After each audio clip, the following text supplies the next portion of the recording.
The ventricles. This is a model of a cavity in the brain.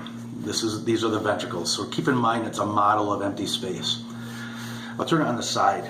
This thing that I say looks like a Jaguar and a Jaguar car, that emblem, this is a lateral ventricle. And likewise on the other side is the other lateral ventricle. So they're number 1 and 2. I don't know which one's 1 and which one's 2, but that's what they are, 1 and 2.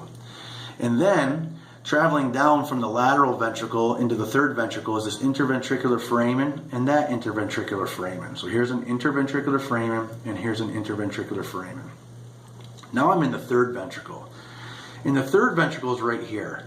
Now the thing is, you might think there's a hole in the third ventricle, but remember, this is a model of empty space. So what really travels through that spot right there of the third ventricle is this interthalamic adhesion you learned a little while ago. That interthalamic adhesion of the thalamus travels through the third ventricle.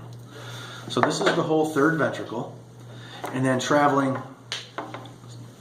from the third ventricle down to the fourth is the cerebral aqueduct.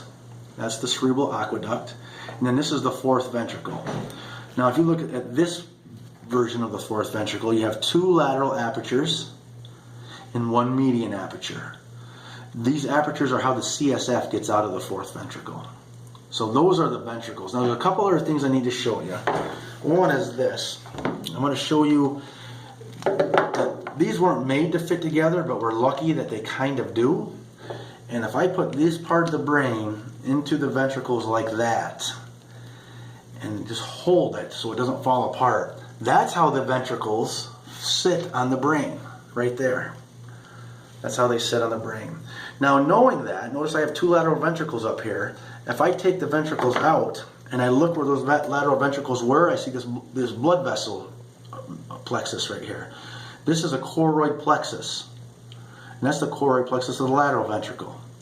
And then if I look in here, I see another choroid plexus.